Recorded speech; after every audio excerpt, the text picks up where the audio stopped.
ini ada tren tingkat penganggurannya, persentase angka penganggurannya itu meningkat dari Agustus 2023, Agustus 2024, dan sekarang Agustus 2025. Ini fenomena apa, Bu? Jumlahnya semakin banyak yang lulus kan, Pak. Okay. Ya, jumlah orang yang menjadi lulusan D4, S1, S2, S3 itu semakin banyak karena memang tadi kita memang di era bonus demografi ya, di mana yang generation itu lagi tinggi. Konsumsi masyarakat tumbuh, Pak. 4,89. Tumbuh itu ini tumbuh walaupun sedikit lebih lambat dari triwulan 2. Karena itu faktor musiman ya, Pak. Tapi ini tumbuh di tengah ketidakpastian global, artinya confidence masyarakat untuk berkonsumsi masih sangat baik. Iya, jadi optimisme ada.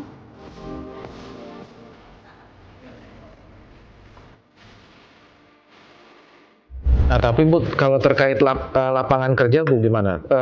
Kita juga mengikuti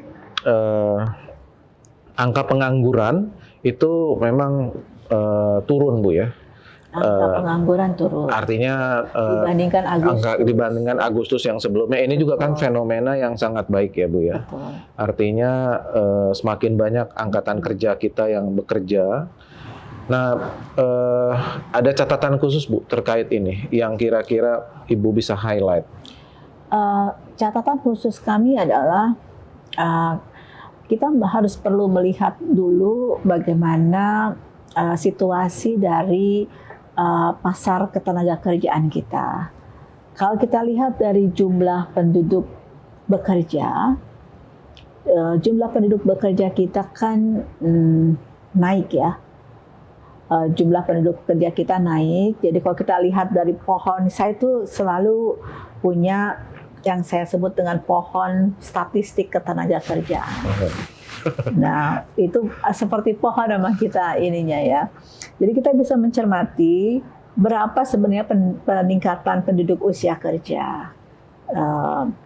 Dan dibandingkan dengan Agustus yang lalu, penduduk usia kerja tahun 2025 di bulan Agustus itu naik 2,8 juta, Pak. Penduduknya. Ya, penduduk. Dan ini akan terus naik kan, bukan pasti, penduduk kita penduduk muda. Iya, kan kita juga lagi masa bonus demografi, betul, Pak. Betul. Sehingga penduduk usia kerja itu pasti akan selalu naik. Nah, dalam setahun terakhir naiknya 2,8 juta orang. Nah, dari penduduk usia kerja ini, Pak, tidak semuanya menjadi angkatan kerja. Kenapa? Karena kalau memang dia berusia di atas 15 tahun, tetapi dia masih di sekolah dan dia masih kuliah, dia bukan masuk kepada angkatan kerja. Jadi dia kita sebut dengan bukan angkatan kerja. Nah, saat ini yang bukan angkatan kerja 64 juta. Tapi penduduk usia kerja, yaitu penduduk yang di atas 15 tahun, jumlahnya sekarang 218 juta, Pak Suta. Dari 286 juta orang, 218 jutanya adalah usia di atas 15 tahun. Nah, dari 218 juta ini, Pak Suta, yang masuk menjadi angkatan kerja, artinya dia memang mau bekerja, atau sedang bekerja, atau sedang mencari pekerjaan. Nah, ini jumlahnya 154 juta. Kalau dibandingkan dengan setahun yang lalu, kenaikannya itu 1,89 juta, Pak. Jadi dalam setahun, angkatan kerja kita itu naik 1,89 juta. Nah, ini yang harus diserap oleh diserap oleh artinya industri. Lapangan pekerjaan kita tuh harusnya lebih banyak ya, Bu, ya. Jadi Pak Suta, dari 154 juta angkatan kerja itu memang masih ada 7,46 juta yang menganggur. Jadi angka pengangguran itu dihitung dari yang menganggur dibagi dengan angkatan kerja, dapatnya ya 4,85%. Kalau kita bandingkan dengan Agustus tahun lalu, Pak, secara persentase atau tingkat pengangguran terbuka memang sudah menurun. Dari 4,91% tahun lalu jadi 4,85% kan tahun ini. Padahal jumlahnya bertambah ya. Jumlahnya angkatan secara kerjanya jumlah bertambah. angkatan kerjanya bertambah gitu. Tetapi penganggurannya menurun 4.096 orang Ya, gitu Pak ya. Nah, yang juga menarik adalah dari angkatan kerja yang naik 1,89 juta, itu Pak Suta jumlah tambahan orang yang bekerja 1,9 juta. Tambahannya yang bekerja. Artinya kan ke depan Bu, kalau ingin progresif, ini lapangan pekerjaannya harus disiapkan cukup besar. Iya. Sementara tenaga angkatan kerjanya juga disiapkan dengan baik sehingga bisa match Betul Pak. dengan kebutuhan lapangan pekerja yang tersedia. Ini Betul. kan ada dua variabel yang penting ya. Lapangan pekerjaannya disiapkan, di sisi yang lain angkatan kerjanya juga disiapkan. Iya. Nah, Bu Winnie, dari data angkatan kerja ini yang menarik Bu, mungkin Ibu bisa kasih catatan. Saya melihat yang agak aneh nih Bu, dari tingkat pendidikan, kalau SD, SMP, SMA, D1, D2, D3, itu tingkat penganggurannya cenderung menurun, tingkat penganggurannya. Iya. Tapi Terutama SD ke bawah ya. SD Ke bawah. SD ke bawah, SMP, SMA, D1, D2, D3. Iya. Tapi yang menarik Bu, justru D4, S1, S2, S3. Ini ada tren tingkat penganggurannya, persentase angka penganggurannya itu meningkat. Dari Agustus 2023, Agustus 2024, dan sekarang Agustus 2025. Ini fenomena apa Bu? Harusnya kan, idealnya, ini yang justru terserap ini S1, S2, S3, dan D4 harusnya. Iya. Tapi ini justru ada anomali kelihatannya. Kira-kira kita harus mencermati apa Bu dari data ini? Pertama, kita harus lihat jumlahnya ya Pak. Iya. Jangan hanya persentase. Dan terlihat bahwa jumlah lulusan S1, S2, S3, dan D4 tadi yang Pak Suta sampaikan, itu memang semakin banyak. Jumlahnya semakin banyak yang terserap. Iya, jumlahnya semakin banyak yang lulus kan Pak.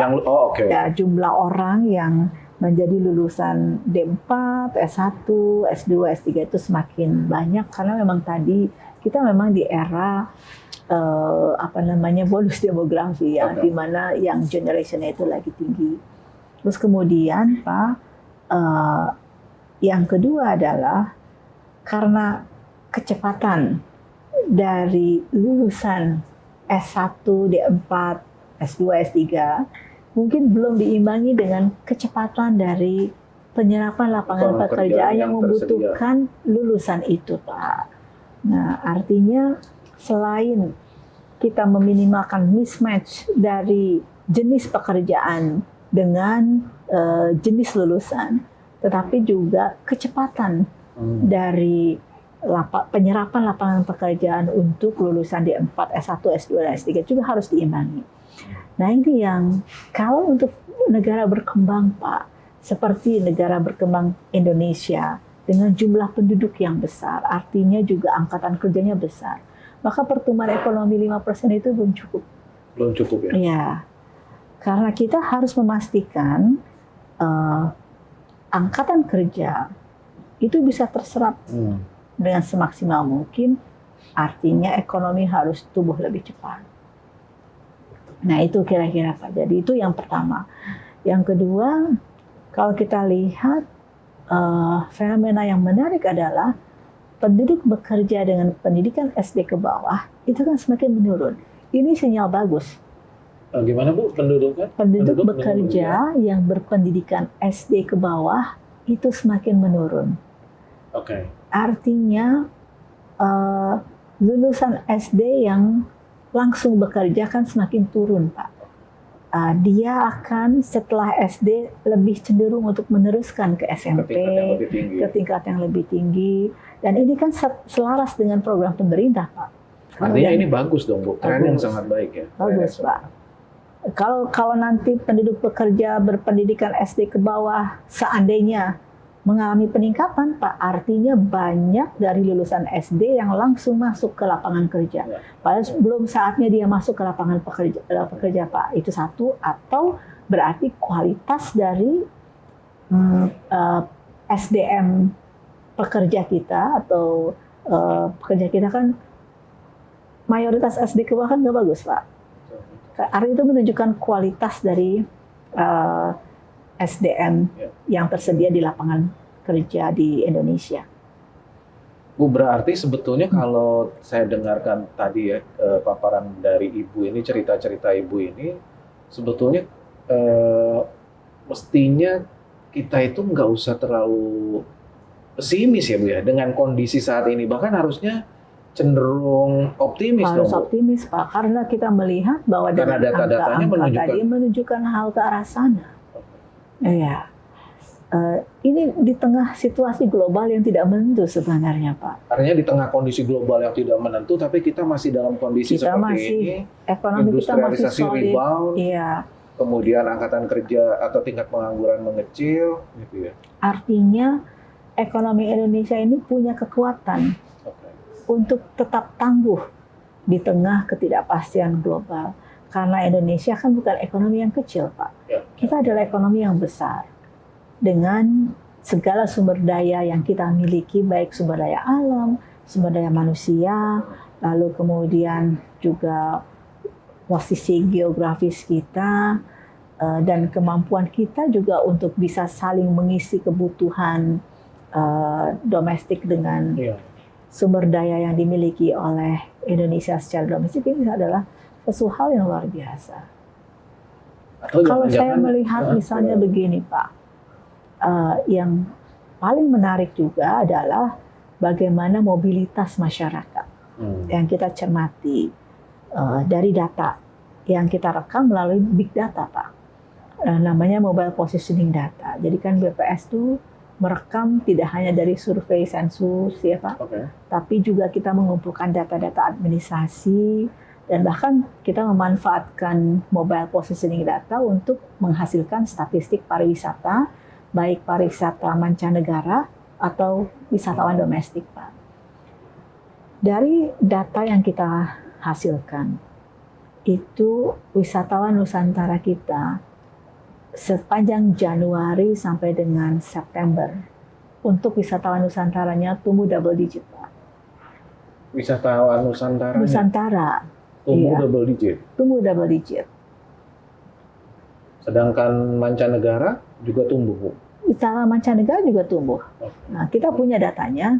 Nah, Pak, di kuartal ketiga 2025, di kuartal ketiga, ini wisatawan Nusantara dibandingkan dengan kuartal sebelumnya, kuartal 3 tahun sebelumnya, tumbuhnya sampai 21,84%, Pak. Besar sekali ya. Besar, artinya dengan kondisi kuartal ketiga yang sama, di mana juga tidak ada liburan panjang, ya, tapi kita bisa tumbuh 21,84%, artinya mobilitas masyarakat tahun 2025 ini jauh lebih tinggi dibandingkan tahun sebelumnya, Pak. Confidence masyarakat untuk melakukan traveling atau jalan-jalan di weekend atau kemudian di long weekend atau di kesehariannya itu menunjukkan hal yang luar biasa.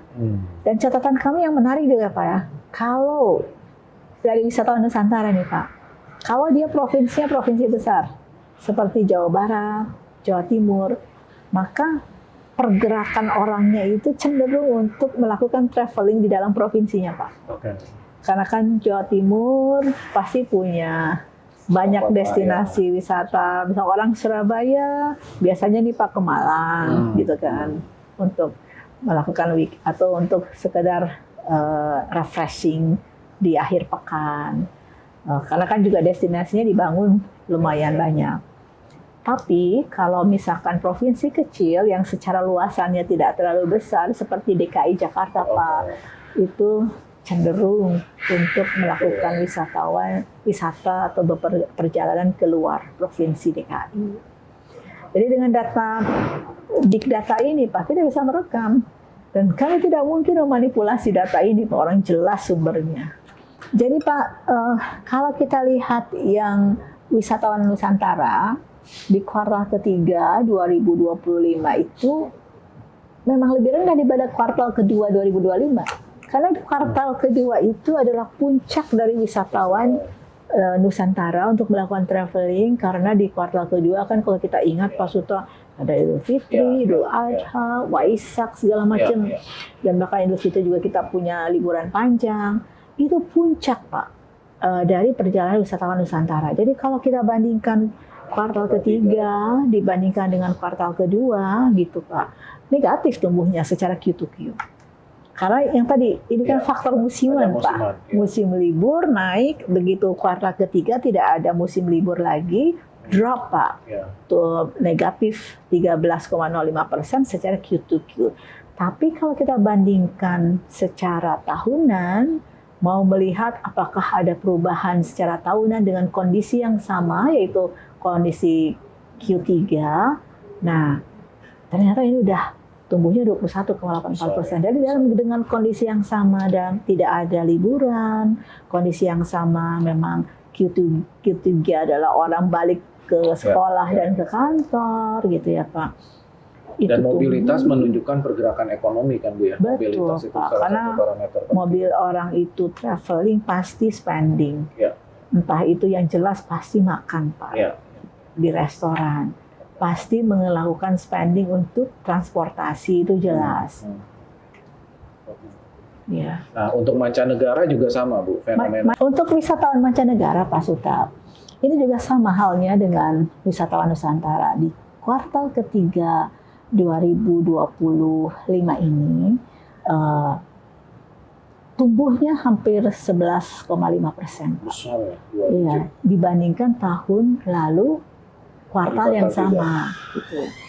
Nah, satu hal, fenomena untuk wisatawan mancanegara itu beda dengan Wisnus. Kalau Wisnus, wisatawan Nusantara puncaknya pasti akan ada di momen Lebaran, Idul Adha gitu. Kalau wisatawan mancanegara, puncaknya itu selalu di kuartal ketiga. Di saat bukan kuartal 4 Bu ya? Bukan, nanti peaknya ada lagi di akhir tahun, tapi tidak setinggi kuartal ketiga biasanya. Di wisatawan mancanegara itu karena dia memanfaatkan momentum liburan musim panas Pak.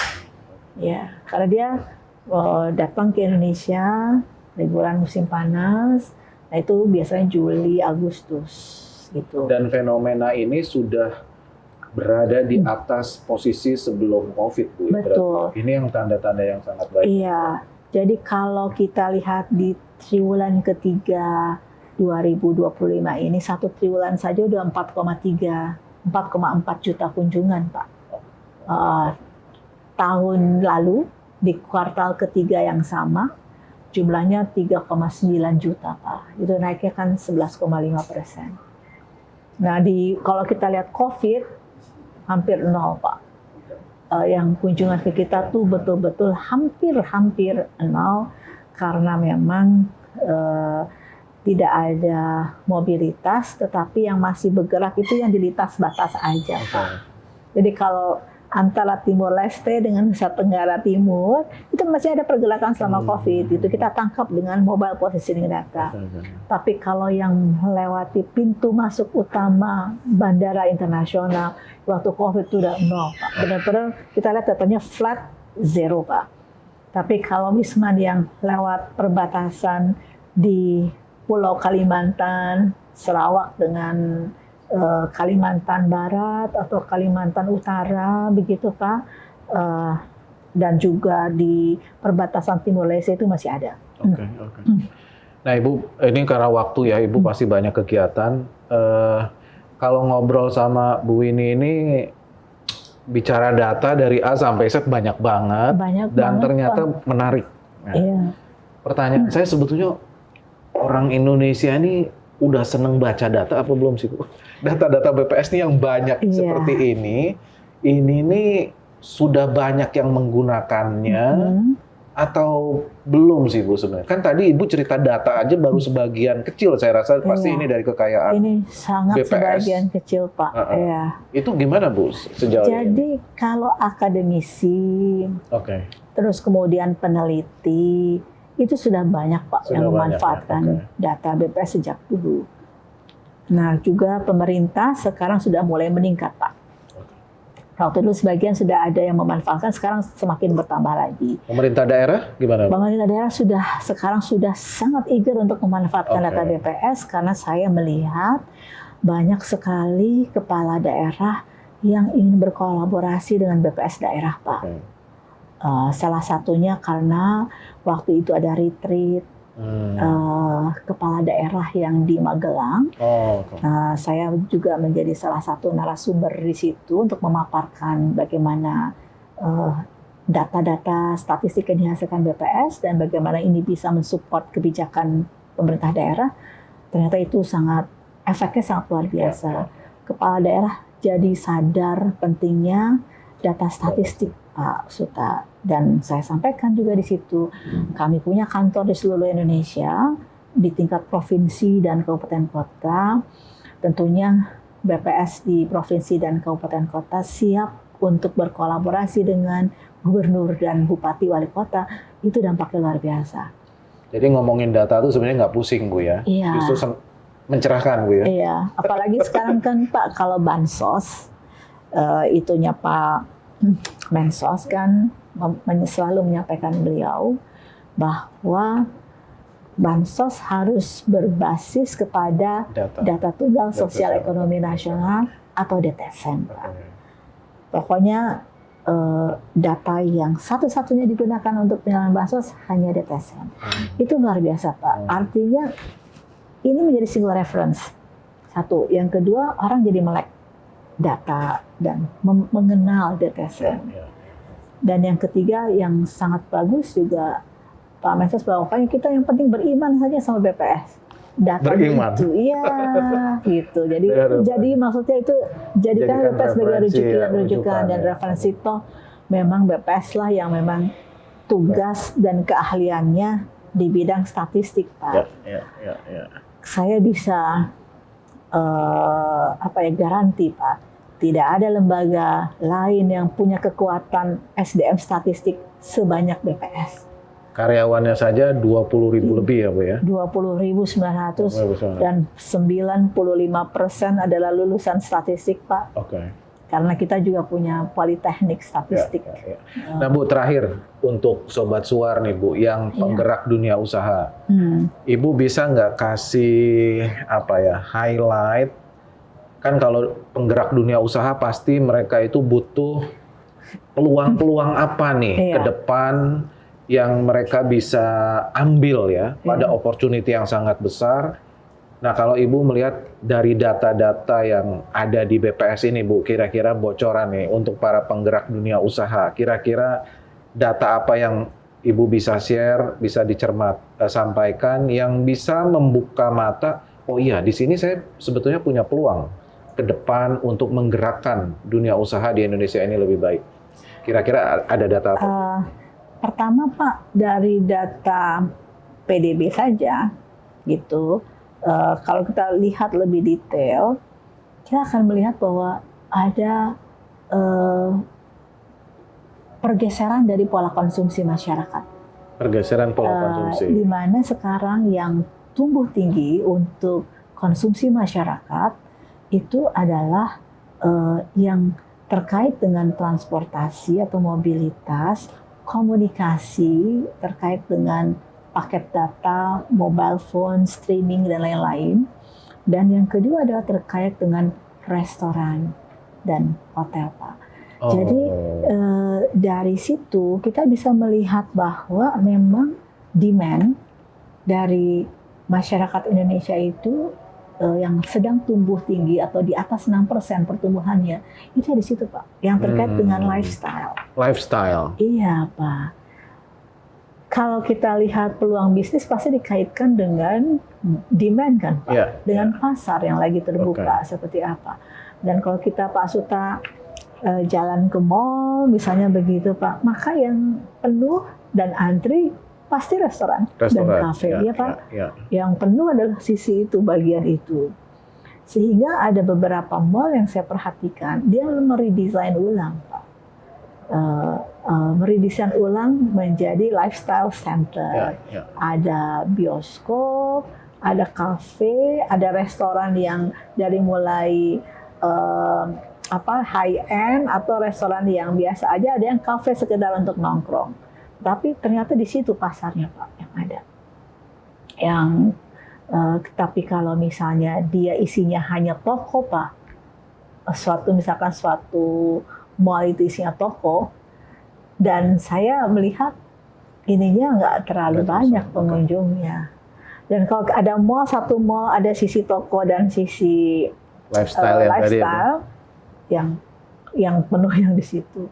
Kedua, kalau saya perhatikan juga, Pak, orang belanja itu kan pasti terkait dengan lifestyle itu, selain makanan adalah skincare, Pak. Itu sudah satu tren, atau kembali lagi itu lifestyle.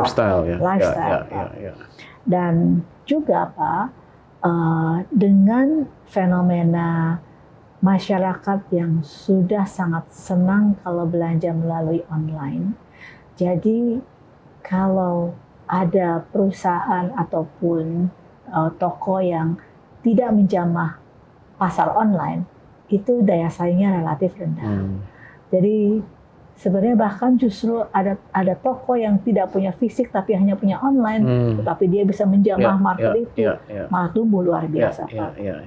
Jadi catatan Ibu untuk para penggerak dunia usaha ini, untuk domestik, tadi memperhatikan perubahan atau behavior konsumsi masyarakat yang cenderung meningkat, tetapi berubah ya Bu. Betul, Pak. Cenderung ke lifestyle, kemudian ada transaksi digital yang juga terus meningkat. Iya. Untuk kris, sekarang pertumbuhan volume transaksi menggunakan kris aja, Pak. Secara YoY di bulan Agustus itu tumbuhnya 145%, Pak. Luar biasa itu. Jadi ini harus jadi catatan, Bu. Untuk keluar? Untuk keluar, Pak, ternyata Indonesia masih punya daya saing yang baik untuk ekspor. Apalagi nanti dengan adanya diplomasi luar negeri yang sangat baik dari Bapak Presiden, itu adalah peluang pasar yang luar biasa. Untuk kita menjamah pasar ekspor yang mungkin selama ini belum di-touch oleh para pengusaha Indonesia. Tapi potensinya sangat luar biasa, Pak. Ekspor kita bisa tumbuh 9,9%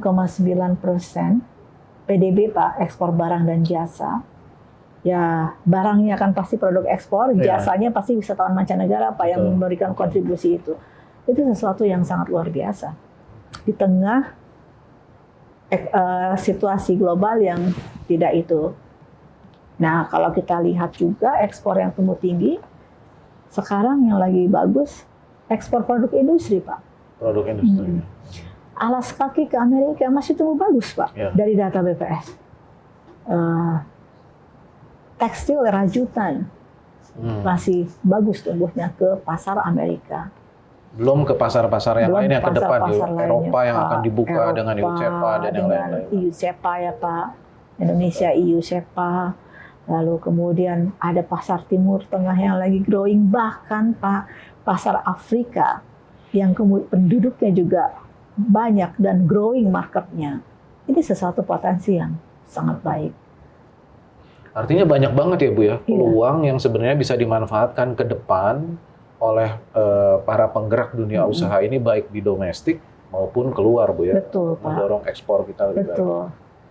Jadi domestik kita punya potensi untuk terus tumbuh, dan pasar ekspor juga kita punya potensi yang luar biasa. Oke Bu, ini terima kasih waktunya. Nah terakhir Bu, Ibu ada nggak satu kata atau satu kalimat ya, energi yang positif lah untuk para penggerak dunia usaha di Indonesia ini, sebagai kata-kata penutup nih dari Ibu, untuk para penggerak dunia usaha ke depan nih seperti apa dengan mencermati data-data yang tadi Ibu ceritakan? Kalau kita cermati dari data-data yang sudah direkam oleh BPS, tentunya ada optimisme terhadap ekonomi Indonesia. Karena sekali lagi konsumsi masyarakat tumbuh, Pak. 4,89. Tumbuh itu ini tumbuh walaupun sedikit lebih lambat dari triwulan 2. Karena itu faktor musiman ya, Pak. Tapi ini tumbuh di tengah ketidakpastian global, artinya confidence masyarakat untuk berkonsumsi masih sangat baik. Ya, jadi optimisme ada, dan tentunya yang paling penting adalah bagaimana optimisme yang ada ini dimanfaatkan sebaik-baiknya oleh para pelaku usaha, baik di domestik maupun di pasar eksternal. Baik, Bu Winnie, terima kasih waktunya. Bu, terakhir Bu, untuk Sobat Suar, ketika saya sampaikan, Bu Winnie, nyalakan suar. Nah, Ibu Winnie langsung jawab, nyala kakak. Apa nyala kakak? Nyala kakak. Iya. Bu Winnie, nyalakan suar. Nyala kakak. Oke, terima kasih Bu. Baik, terima kasih Pak. Baik, Bu, terima kasih. Terima kasih.